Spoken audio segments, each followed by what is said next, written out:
Sveiki, brangieji. Be galo malonu, kad žiūrite, be galo malonu, kad įsijungiate šį kanalą, šią laidą.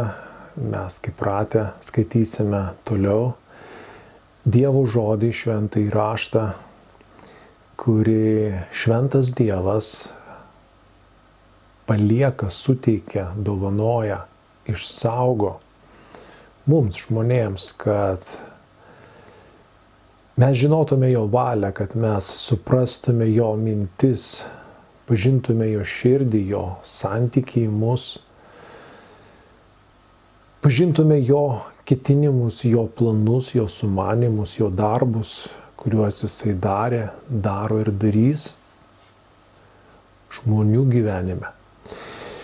Ir Dievas nekalba veltui, jis nekalba tuščiai, tai kai jis sako, tai yra svaru, tai yra svarbu, tai yra be galo aktualu reikalinga mums. Neišeina Dievo žodžių klausyti prabėgom, neišeina klausyti netidžiai, neįsiklausant, nes tai, ką Dievas sako, jo žodis galiausiai pasirodys, jog jis yra lemtingas. Nes jo žodis yra tiesa, vienintelė tiesa, kuri turi savo pagrindą, turi savo pamatą. Ant jos viskas stovi, ant jos viskas laikosi. Ir todėl, jei mes kreipiame dėmesį į Dievo žodžius, esame išmintingi, esame teisingam kely. Šiandieną mes skaitysime Morkaus Evangelijos 13 skyrių. Pradėsime nuo pirmos eilutės ir pažvelkime, kągi Viešpats čia kalba. O kalba jis apie ateitį, apie būsimus įvykius, kurie laukia pasaulio, laukia žmonijos. Šiandien mums sunkiai tikisi, kad vieni ir kiti dalykai, apie kuriuos Jėzus kalba, gali įvykti, gali išsipildyti žmonijos gyvenime. Bet nepriklausomai nuo to, tikisi mums ar nesitiki, tai įvyks, nes tai yra Dievo žodis, tai yra Dievo tiesa. Ir kaip Jėzus pasakys, 31 eilutė šio skyriaus, dangus ir žemė praeis, o mano žodžiai nepraeis. Jėzaus žodžiai yra tvirti kaip uola. Jėzaus žodžiai, kaip sakiau, jis nesišvaisto žodžiais, tai, kai sako, yra tikra, patikima ir tam lemta išsipildyti. Todėl, jei klausomės, įsidėmim tai, kai sako, siekiame suvokti, pažinti ir laikytis to, kai sako, esame tikrai išmintingi ir dievoti, dievobaimingi žmonės. Pirma eilutė, jam išeinant iš šventyklos, vienas iš mokinių jam sako, mokytojau, pažvelk, kokie akmenys ir kokie pastatai. Žydai be jokios abejonės didžiavosi šventyklos pastatais. Tai buvo viso labo antroji šventyklos versija, ar ne? Pirmoji šventykla, karaliaus Saliamono pastatyta šventykla buvo sugriauta babiloniečių. Bet štai čia karalius Erodas atstato žydams šventyklą. Atstatymo darbai truko 43 metus, virš 40 metų. Galim tik pagalvoti, kiek ilgai truko ir koks tai didingas turėtų būti pastatas. Ir mokiniai tikrai tai pripažįsta ir tuo didžiuojasi. Ir sako, mokytojau, pažvelk, kokie akmenys, pažvelk, kokia didybė šitos šventyklos. Jėzus jam atsakė, matai šitos didžiulius pastatus, čia neliks akmens ant akmens, viskas bus išgriauta. Tik Jėzus mato daugiau nei tas mokinys, kuris žavisi šventykla. Mokinys žavisi šventykla. Jėzusgi verkia dėl Jeruzalės ir dėl jos ateities. Jėzusgi gerai žino, kas laukia šios šventyklos, šios Dievo buveinė, šios Dievo šventyklos, Dievo namų, regimų Dievo namų. Ogi, kaip jis toj pasakys ir pasakė, o sugriovimas čia neliks akmens ant akmens. Viskas bus išgriauta.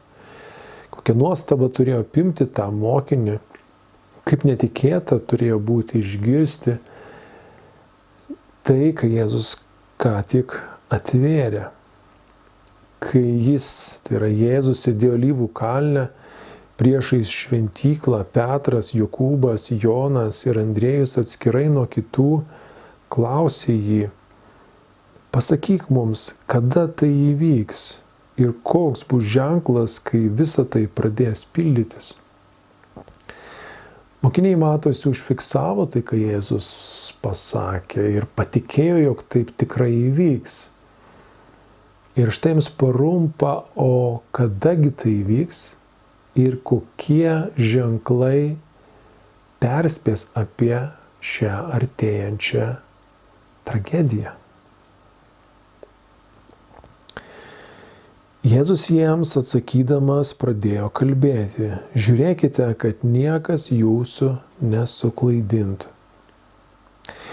Čia turbūt dera dar pridėti tokį dalyką, kad identiškame pasakojime, be paralelėje vietoje, kiti evangelistai šalia klausimo apie tai, kada tai įvyks, tai yra šventyklos sugriovimas ir koks bus ženklas to, kiti evangelistai prideda dar tokį mokinių klausimą: koks tavo atėjimo ženklas? Čia mes apie Jėzus atėjimą nieko negirdime klausiant, tačiau būta ir tokio klausimo.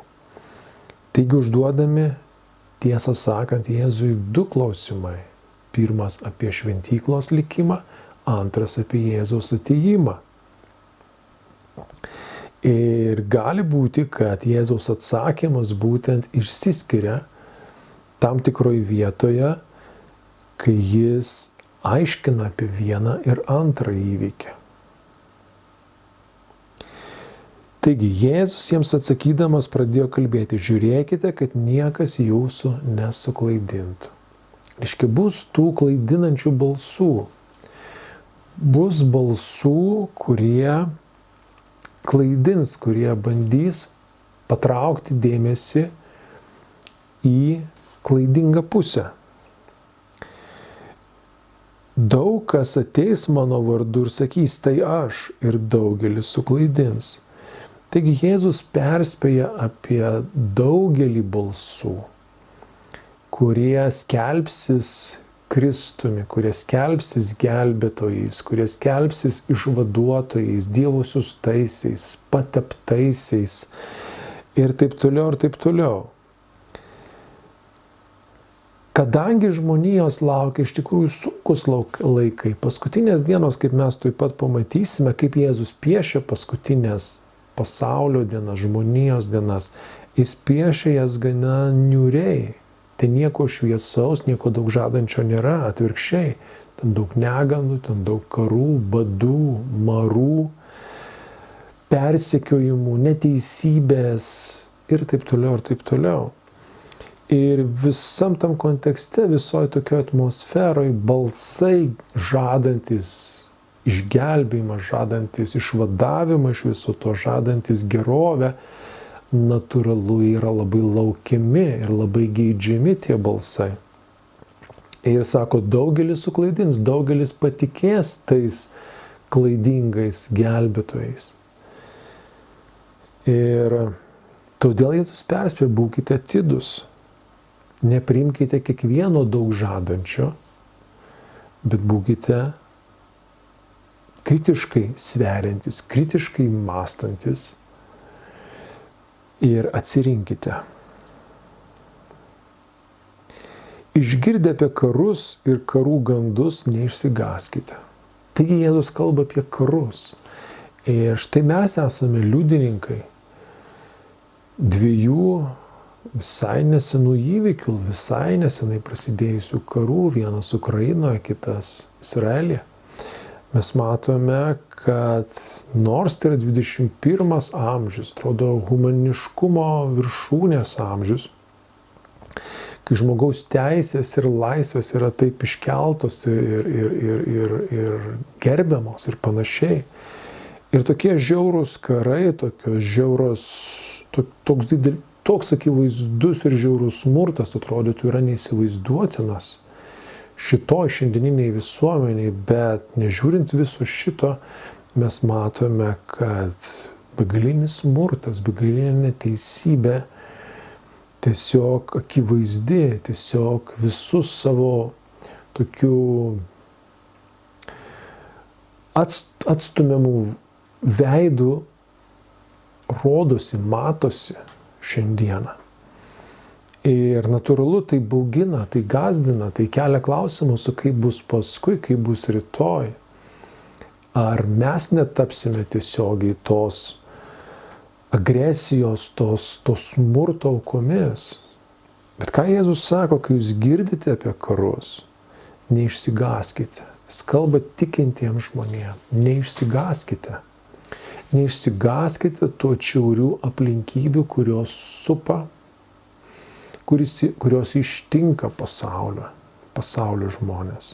Tai turi įvykti, bet dar ne galas. Kitaip tariant, Jėzus sako, tai turi įvykti, jis nepaaiškina, kodėl tai turi įvykti, koks tikslas yra šitų karų, koks tikslas yra kitų negandų, kurios ištiks pasaulį. Tiesiog Jėzus pasako, tai turi įvykti. Jūs turite suprasti, jog tai turi įvykti. Tauta sukils prieš tautą ir karalystė prieš karalystę.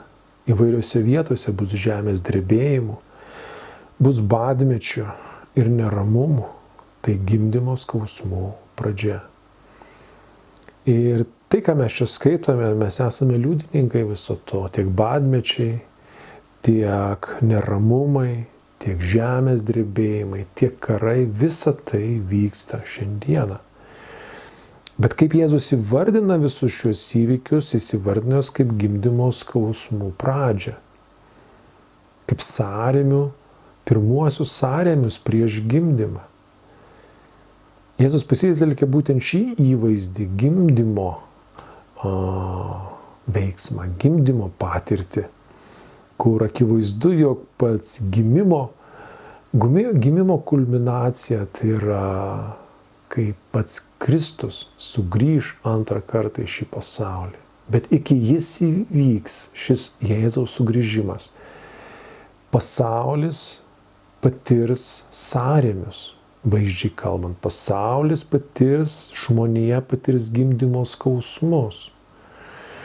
Ir tai, kai Jėzus pamini karai, drebėjimai žemės, badmečiai, įvairūs neramumai, pandemijos arba marai. Visa tai yra tie pirmieji sąrėmiai. Tai reiškia, kad iki gimdymo dar bus įvairių kitų įvykių, dar skausmingesnių įvykių ir dažniau pasikartojančių įvykių. Ir apie juos Jėzus taip pat kalba. Jūs saugokitės, nes atidavinės jūs teismams, plaks sinagogose ir jūs turėsite dėl manęs stoti prieš valdytojus ir karalius jiems liudyti. Kitas žingsnis, apie kurį Jėzus kalba, kita neganda, apie kurią Jėzus kalba, yra persekiojimai. Tikinčių Jėzumi Kristumi persekiojimai. Neteisėti kaltinimai dėl tikėjimo. Ir Jėzus sako, saugokitės, būkite išmintingi, nepulkite veidu tiesiai į pavojų. Jei įmanoma to pavojaus, venkite, saugokitės, slėpkitės, bėkite.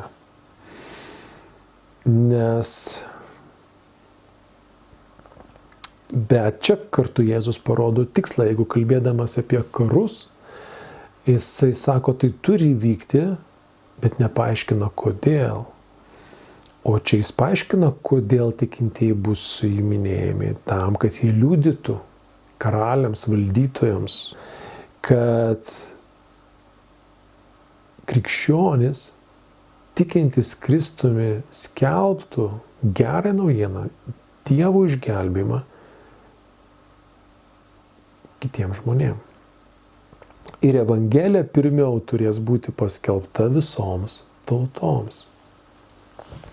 Taigi visų šitų negandų akivaizdoje, persekiojimo akivaizdoje, Jėzus sako, kad kas bus šalia viso to, dar paraleliai vyks, kad Evangelija bus skelbiama visoms tautoms. Žodis Evangelija reiškia geroji naujiena, verčiama iš graikų kalbos. Tai yra geroji naujiena, kokia ta gerona, kokia yra jos esmė. Tai geroji naujiena yra apie Jėzų Kristų, žmonijos gelbėtoją, kuris atėjo išgelbėti žmonijos iš jos nuodėmių, išgelbėti žmonijos iš jos pražūties, amžinos pražūties, išgelbėti nuo amžino pasmerkimo dėl nuodėmės. Jėzus Kristus savo mirtimi ant kryžiaus, savo kraujo praleimu atperka žmoniją. Tačiau tam, kad ta auka taptų veiksminga mano ir tavo gyvenime, mums reikia patikėti, priimti, pripažinti šią Jėzaus auką ir ją remtis, jo šauktis, atgailauti už savo nuodėmes. Laikytis už Jėzaus rankos, sekti juo, sekti paskui jį, paklusti jam, gyventi su juo. Tai yra geroji naujiena. Jėzus yra gelbėtojas, kuris atėjo mums ištiesęs ranką, trokšdamas mus ištraukti iš tos duobės, į kurią mes įkritome. Taigi, Dievas naudos tas atšiaurias aplinkybės Evangelijos skelbimui ir sklidimui.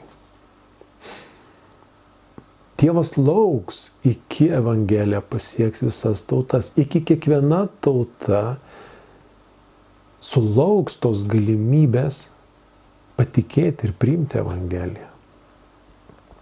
Nebus tautos, kuri nebus girdėjusi gerosios naujienos. Kiekviena turės galimybę pasirinkti Jėzų.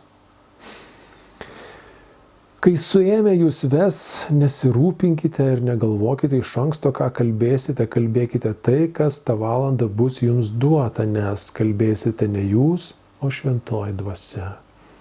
Jėzus ramina, kad šventoji dvasia yra su jumis, yra jumise. Jums nereikia rūpintis ir pergyventi, ką dabargi reikės pasakyti tiems valdytojams ir karaliams, kurių akivaizdus būsit suimti, atvesti ir pastatyti jų akivaizdoje. Sako, pats Dievas, Dievo dvasia įdės jums žodžius, suteiks išmintį, suteiks įtaigumo jūsų žodžiams, suteiks gebėjimą deramai ir tinkamai liudyti tiems didžiūnams gerąją Dievo naujieną. Tai yra guodžiantis žodis, nes Jėzus pasako, šventoji dvasia yra su jumis, yra jumise, veiks per jūs, naudos jūs. 12 eilutė, brolis išduos nužudyti brolio, tėvas savo vaiką, vaikai pakels ranką prieš savo gimdytojus ir juos žudys. Jūs būsite visų nekenčiami dėl mano vardo, bet kas ištvers iki galo, tas bus išgelbėtas. Taigi mes matome, kad Jėzus kalba labai tokį skausmingą dalyką. Jėzus sako, kad tėvai išdavinės vaikus, išduos nužudyti. Brolis išduos nužudyti brolį, tėvas savo vaiką, vaikai pakels ranką prieš savo gimdytojus ir juos žudys. Ir visa tai bus priežastimi tam bus būtent tikėjimas Jėzumi Kristumi. Tikėjimas Jėzumi Kristumi. Ir šiandieną mes žinome, jog esama pasaulyje vietų, kur vyksta būtent taip, kaip Jėzus išpranašavo, kur patys artimiausi siekia susidoroti su tais savo artimaisiais, kurie nuo jų tikėjimo pasitraukia ir priima krikščionybę, priima Kristų į savo gyvenimą. Taigi mes matome, ta nesantaika, tas priešiškumas kils būtent Jėzaus Kristaus vardo pagrindu. Kai vieni ar kiti pasirinks tikėti, išpažinti Kristų nepriklausomai nuo to, ką apie tai galvoja jų patys artimiausi žmonės. Nes patirs Dievo meilę, patirs Dievo prisilietimą, patikės Jėzaus realumu ir negalės kitaip, kaip tik tai atsiverti jam, pripažinti ir priimti į savo širdį. Ir tuo pat metu susilauks net pačių artimiausių žmonių priešiškumo, o kartais net ir susidorojimo su jais. Jėzus sako, kad jūs būsite visų nekenčiami dėl mano vardo. Loginio pagrindo tai neapykantai dėl to, kad žmogus tiki Jėzumi, kuris yra meilė, kuris yra tiesa, kuris yra gelbėtojas, loginio pagrindo, loginio paaiškinimo tai neapykantai nėra. Greičiausiai priežastimi tam yra būtent dvasinė potekstė, ta kova tarp tų dvasinių jėgų, tarp Dievo, šventosios dvasios ir demoniškų dvasių, piktojo dvasios, kurios nekenčia Dievo ir nekenčia tų, kurie atsiveria Dievui, priima jį. Ir būtent tas dvasinis konfliktas, jisai pasireikš, bus išreikštas būtent tarp žmogiškosios santykiuose, kai tam tikros valdžios neapkęs tikinčiųjų, kaip pavieniai žmonės, artimiausi giminaičiai. Sako Jėzus, jūs būsite visų nekenčiami. Todėl mes kaip krikščionys, mes neturime turėti tuščių iliuzijų ir vilčių, kad pasaulis krikštaus iš džiaugsmo visą laiką ir visais atvejais dėl tavo pasirinkimo tikėti Jėzumi Kristumi. Mes galime tikėtis ir nenustebti, jei sulaukiame priešiškumo, neapykantos, pašaipų geriausiu atveju savo atžvilgiu. Bet Jėzus pasako svarbų dalyką, bet kas ištvers iki galo, tas bus išgelbėtas. Taigi mes matome, kad mums, tikintiems žmonėms, reikalinga ištvermė. Mums teks taikyti ištvermę šiame gyvenime, šiame pasaulyje. Tose aplinkybėse, kurias mums teks patirti, mums bus reikalinga ištvermė, mums reiks demonstruoti ištvermę, reiks būti ištvermingais, ištverti, kantriai, ištvermingai ištverti tam tikras nepalankes aplinkybės, tam tikrą neteisybę, kaltinimus, apribojimą galbūt nuo tam tikrų teisių, kai bus paminamos teisės, kai bus elgiamasi prieš žmogiškumą, prieš natūralius principus ir teisės. Ten bus reikalinga ištvermė. Ištvermingai mylėti, ištvermingai atleisti, ištvermingai iškęsti, ištvermingai melstis, ištvermingai laukti Dievo teisingumo išsipildymo, Jėzaus sugrįžimo, tiesos įtvirtinimo ir melo pažeminimo. Tam reikalinga ištvermė, tai nevyksta taip greit, taip staiga, taip paprastai ir lengvai. 14 eilutė, kai pamatysite per pranašą Danielių paskelbtą naikinimo bjaurastį stovinčią ten, kur jos neturi būti, kas skaito, tai išmano. Tada, kas bus judėję, te bėga į kalnus, kas bus ant stogo, te nelipa žemyn į namus ir tegul neina ko nors pasiimti iš savo namų. O kas laukuose, te negrįžta pasiimti apsiausto. Vargas nėščioms ir žindančioms tomis dienomis, melskitės, kad jums netektų bėgti žiemą. Tomis dienomis bus toks suspaudimas, kokiu nėra buvę nuo pradžios pasaulio, kurį Dievas sutvėrė iki šiol ir daugiau nebebus. Ir jeigu Viešpats nebūtų sutrumpinęs tų dienų, neišsigelbėtų nė vienas kūnas. Tačiau dėl išrinktųjų, kuriuos išsirinko, jis sutrumpino tas dienas. Ir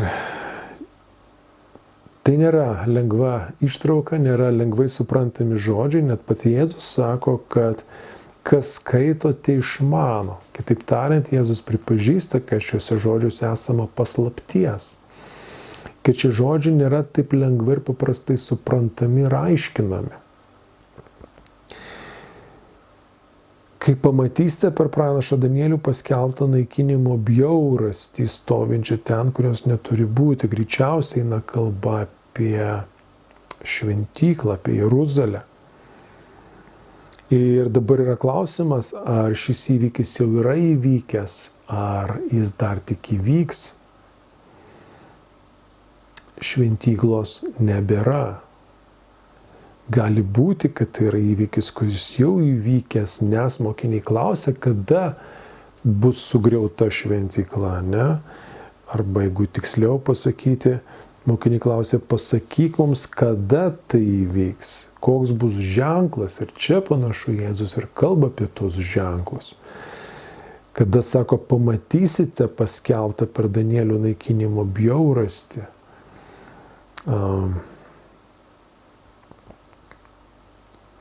Tada elkitės taip. Ir kaip Jėzus moko elgtis?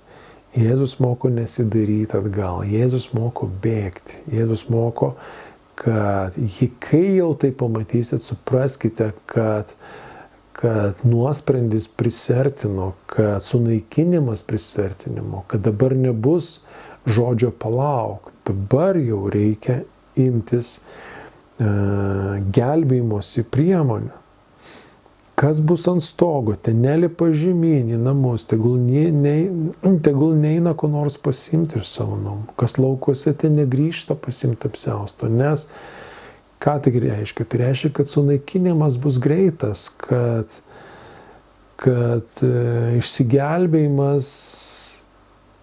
išsigelbėjimui kelias yra trumpas ir reikia veikti skubiai. Melskitės, kad jums netektų bėgti žiemą. Taigi mes matome, kad gali būti, kad Jėzus kalba būtent apie šventyklos sugriovimo įvykio ženklą. Ir jį matant, Jėzus moko, pataria, kaip elgtis. Nes pasigailėjimo nebus, pagonys ateis, į Jeruzalę pagonys ateis ir kaip mes iš istorijos šiek tiek žinome, kad ten buvo baisus sunaikinimas. Buvo pasityčiamas, išniekinimas šventyklos, kur pagonys niekino Dievo šventyklą ten, kur stovėjo aukuras, ten, kur stovėjo šventų švenčiausias ir panašiai, tenais buvo išniekinimo veiksmai. Ir gali būti, kad Jėzus turėjo būtent šitą omeny, kalbėdamas apie tą naikinimo bjaurastį. Nors vėlgi, sunku pasakyti. Ir jeigu Viešpats nebūtų sutrumpinęs tų dienų, neišsigelbėtų ne vienas kūnas. Tačiau dėl išrinktųjų, kuriuos išsirinko, jis sutrumpino tas dienas. Kokias dienas? To suspaudimo dienas. Tomis dienomis bus toks suspaudimas, kokio nėra buvę nuo pradžios pasaulio, kurį Dievas sutvėrė iki šiol ir daugiau nebebus. Panašu, kad Jėzus čia vėl peršoka nuo įvykio apie Jeruzalę ir kalba apie pasaulio pabaigos ženklus, apie paskutinės dienas, apie didįjį suspaudimą.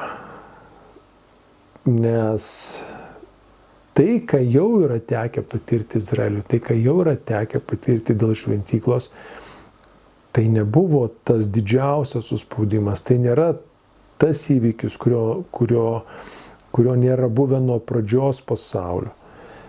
Tai buvo kitų didesnių įvykių, didesnių skausmų ir panašiai. Todėl greičiausiai eina kalba apie toli siekiančius įvykius, iš tikrųjų paskutinių dienų įvykius. Ir todėl Jėzus pasako, kad dėl išrinktųjų, kuriuos jis išsirinko, sutrumpino tas dienas. Dėl išrinktųjų. Kaip svarbu būti Dievo išrinktuoju, kaip svarbu būti Dievo pusėje, kaip svarbu jį priimti, kaip svarbu jame pasilikti. Nes mes matome, kad būtent šis statusas, išrinktojo statusas, jisai turi daugybę privalumų.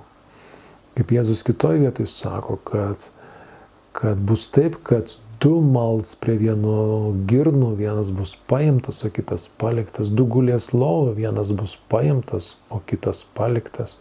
Taigi mes matome, kad išrinktieji labai galimai jie nepatirs tam tikro skausmo, nepatirs tam tikrų negandų, kurias patirs visi kiti žmonės. Ir štai vėl Jėzus pasikartoja 21 eilutė, jei tada kas nors jums sakys, štai čia Kristus arba jis tenai, netikėkite. Taigi mes matome, kad Jėzus kalba labai tiesiogiai apie savo atėjimą, apie savo pasirodymą. Ir jis kalba apie balsus, kurie skel, štai čia Kristus, štai jis ten. Bet Jėzus sako, netikėkite. Nes, ir dabar jis pasakys, nes, sako, atsiras netikrų Kristų ir netikrų pranašų. Jie darys ženklų ir stebuklų, kad suklaidintų, jei įmanoma, net išrinktuosius. Todėl būkite atidūs. Štai aš jums iš anksto visą tai pasakiau. Taigi, antrą kartą Jėzus perspėja savo mokinius būti atidžiais ir nepasiduoti kiekvienam kvietimui, kiekvienam raginimui, kiekvienam skelbimui, kad neva Jėzus štai ten, neva Jėzus štai čia. Tuos skelbėjus, tuos apsimetėlius, netikrus Kristus, netikrus pranašus, kas įdomu, lydės ženklai ir stebuklai. Ir būtent šitų ženklų ir stebuklų pagrindų tie netikri skelbėjai, netikri pranašai suklaidins, Jėzus sako, jei įmanoma, net išrinktuosius. Taigi, jei tu esi Dievo išrinktasis, jei tu esi Dievo vaikas, jei tu esi tikintis žmogus, labai svarbu yra tinkamai pažinti savo gelbėtoją, tinkamai pažinti Jėzaus Kristaus asmenį, suprantant, kad Jėzui būdingi ne tik ženklai ir stebuklai, bet kur kas daugiau. Pažinti Jėzaus širdį, ne vien tik Jėzaus darbus, pažinti Jėzaus charakterį, pažinti Jėzaus braižą, ne tik išorinius darbus. Nes kaip mes matome, tuos išorinius ženklus ir stebuklus gali daryti ir tie, kurie yra apsimetę, kurie yra netikri pranašai, kurie nėra iš Dievo, kurie yra iš piktojo. Velnias geba irgi daryti ženklus ir stebuklus. Kaip mes matėme Egipte, pavyzdžiui, Mozė darė stebuklus su savo lazda, štai virsta gyvate. Ir Egipto žiniai, Egipto burtininkai sugebėjo padaryti tą patį. Taigi mes matome, kad tos antgamtinės galios, jos būdingos ne tik Dievui, bet jomis jas pasitelkti, jomis manipuliuoti gali ir piktosios jėgos.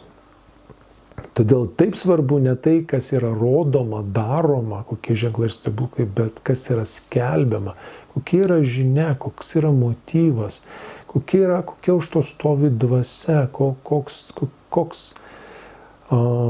į ką įvilktas tas žodis, kuo jis dvelkia, kuo jis kvepia, ar ne?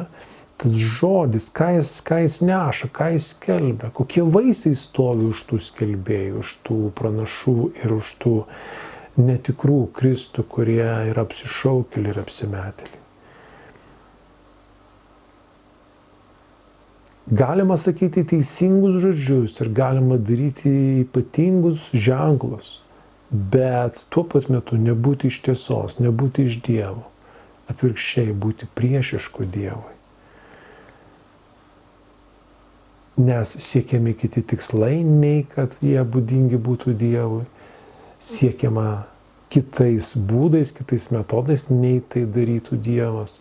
Ir taip toliau ir panašiai. Ir būtent išrinktųjų uždavinys yra neapsigauti, pažįstant Kristų autentiškai, asmeniškai, gyvai, tikrai Kristų. Kad mes galėtume pasakyti, ne, tai yra klaidingas balsas, juo aš neseksiu. Tai nėra piemuo, tai yra vilkas, tai yra apsišaukėlis, tai yra samdinys, kuriam avys nerūpi, kaip Jėzus moko. Tai nėra gerasis mano ganytojas. Taip atpažinti ir taip pasipriešinti.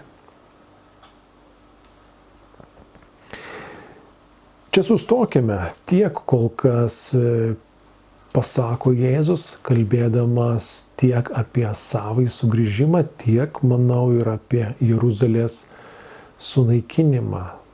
Ženklai, bruožai, kurie yra būdingi tų įvykių, ateinantiems įvykiams.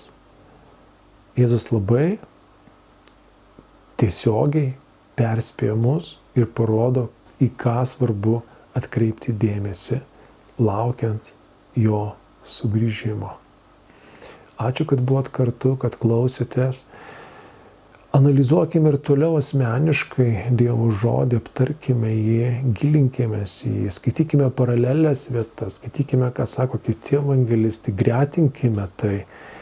Ir tas vaizdas gali kažkiek prasiplėsti, tapti aiškesnis ir būti daugiau pasakantis. Ir tuomet vadovaukimės. Vienas iš dalykų, kurį pabrėžčiau, būtent ištvermė.